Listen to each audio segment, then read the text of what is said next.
Olá, meu nome é Lucas Lopes e eu tô aqui hoje com o Thiago Curso para mais um episódio do Engenhoca, o podcast dos alunos de Engenharia da Veiga de Almeida. Como é que você tá, Thiagão? Fala, meu amigo Lucas, tudo bem? Graças a Deus, com toda essa correria do nosso dia a dia, conseguimos chegar aqui para estarmos trocando o nosso conhecimento e aprendizagem juntos. Bem, cara, pra gente começar o podcast de hoje, eu tinha uma pergunta pra você, Thiago. Tu se lembra daquela história dos 3 porquinhos? Claro que me lembro, meu amigo. É uma das histórias que eu mais ouvia quando eu era criança e que hoje, conto para os meus filhos. Eu gosto muito da criatividade que tiveram, dessa história dos porquinhos e eu lembro muito bem que o lobo, ele assoprou em 2 casas e aí derrubou, com um assopro bem forte. E a do terceiro, ele tentou em diversas vezes, mas não conseguiu. Exatamente, Thiagão. Mas, Lucas, o que isso tem a ver com o nosso tema de hoje? Cara, então, a casa dele com certeza tinha uma fundação muito boa e por isso que ela não caía com a força do sopro. E fundação é o tema do nosso podcast de hoje. Esse calabresa aí, hein, Lucão, deve ter feito Engenharia na Veiga de Almeida, porquinho danado esse, rapaz. Então vamos lá aprender, Nunca é tarde, E o conhecimento sempre é bom em nossas vidas. Com certeza, cara. Bem, construir casa, como você sabe, é algo bem complexo, principalmente a parte da fundação. Um pequeno erro pode causar grandes problemas, desde rachadura até desmoronamento. Realmente, Lucas, é algo assim bem perigoso construir sem ter um especialista, Ainda mais ter o conhecimento de como fazer uma boa fundação. Mas explica pra mim aí, Lucas, um pouco sobre fundação, que eu quero ver se realmente você tá sabendo. Claro que eu tô, Thiagão? A fundação, cara, ela é responsável por absorver o peso da construção e transmitir para o solo de forma eficiente e segura. Basicamente, ela que sustenta toda a construção. Ah, muito legal essa explicação. Então, para melhor entendimento, Lucas, podemos citar como exemplo o corpo humano, de forma que quando estamos de pé, o nosso corpo representa o peso da construção e a planta dos nossos pés é a que recebe toda a carga e absorve, nos dando uma boa base e estabilidade para não cair. Pô, ótima analogia, Thiago. Eu nunca tinha pensado dessa forma, cara. Então, meu camarada, você saberia, citar algum exemplo de uma boa fundação? Cara, eu tenho um exemplo muito bom de uma boa fundação. Você se lembra das pirâmides do Egito? Pô, elas estão lá há milênios e até hoje seguem firme e forte. E olha que elas estão sobre um solo arenoso. Entendi. Podemos citar por algum tempo, para termos uma boa fundação, existem alguns procedimentos antes dessa execução. Um deles é o estudo do solo, porque, pois de fato, pode ajudar e também nos prejudicar. Nesse caso, Lucas, você saberia explicar um pouco pra gente qual seria o tipo de solo que estamos lidando? Cara, para isso a gente vai ter que fazer um ensaio de penetração padronizado. Em inglês é chamado de Standard Penetration Test, SPT.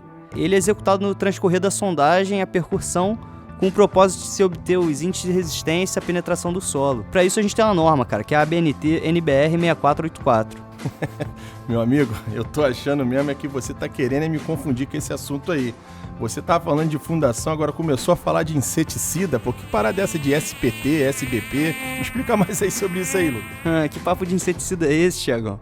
SPT é o teste regulado pela norma que eu acabei de falar, cara. Com ele a gente descobre várias informações sobre o solo, como dureza, a que profundidade a gente tem água, coisas desse tipo. Perfeito. Então as calçadas da Vila do Pan, elas não devem ter feito esses estudos, antes, porque com o passar do tempo, Lucas, elas vêm sofrendo um afundamento, Apesar de que ali era uma área também de mangue, Seria mais ou menos isso, esse estudo aí do solo? Nem sabia disso da Vila do Pan, cara. Provavelmente não fizeram um bom estudo do solo ali, não. E muito menos uma boa fundação. Você sabe que existem 3 tipos de solo, né? Não sabia não, Lucas. Na verdade, eu só conheço um, Ah, é?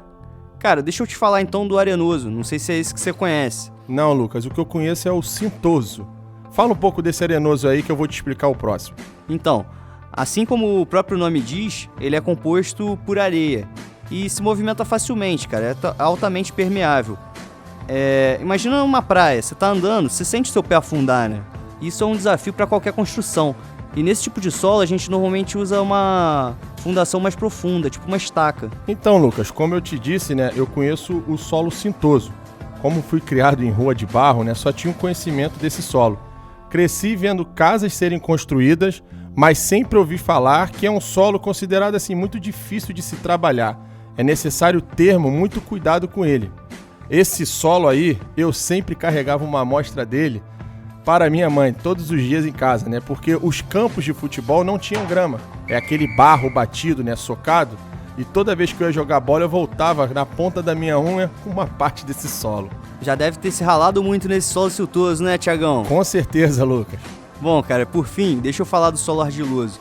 Ele é um solo bem comum aqui no Brasil e é um solo ótimo para construir, porque ele é bastante denso, aglomera com facilidade.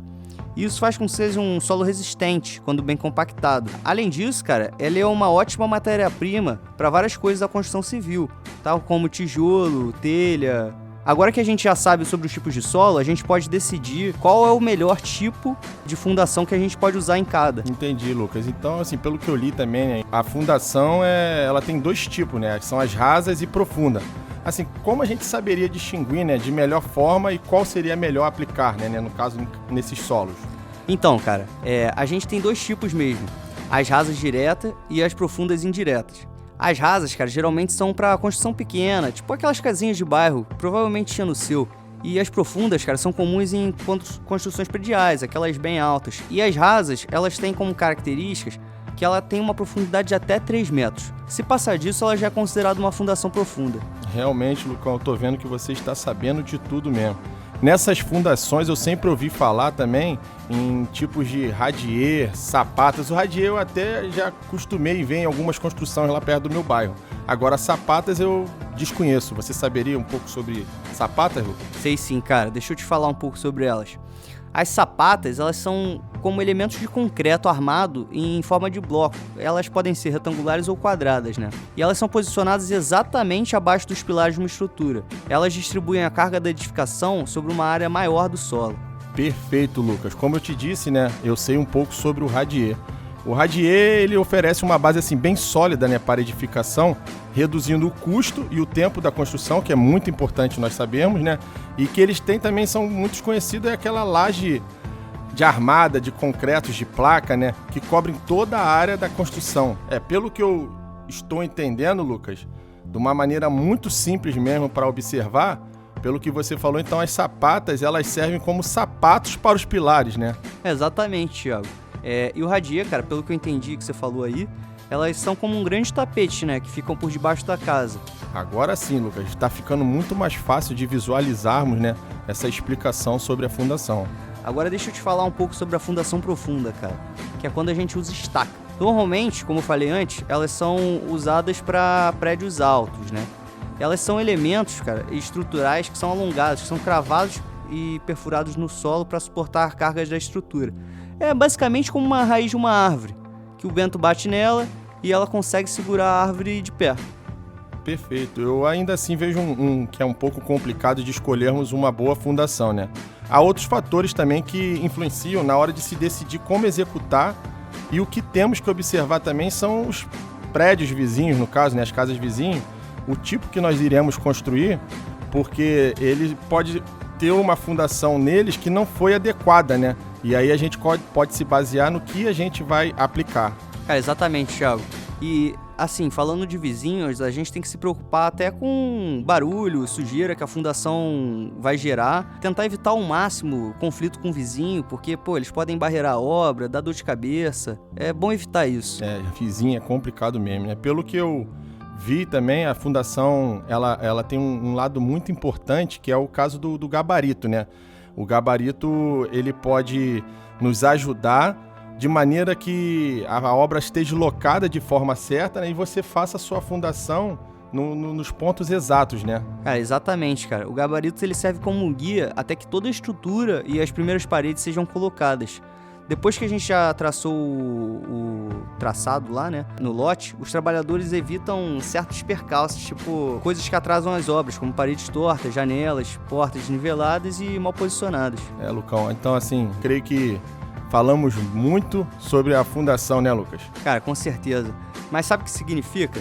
Infelizmente, nosso tempo acabou, cara. Foi muito bom ter você aqui, Thiago. E esse episódio, cara, ele é uma parceria da Engenharia e da Rádio Uva Barra. Eu queria agradecer a vocês, ouvintes, que passaram esse tempo aqui com a gente. Esse episódio tem a produção de Maxwell Targino, Lucas Lopes, Thiago Curso, John Kelvin Araújo. Apresentado por Lucas Lopes e Thiago Curso. Edição de áudio, Vitor Luiz Leite. Coordenação da Rádio Uva Barra, professor Anderson Barreto. Rádio Uva Barra.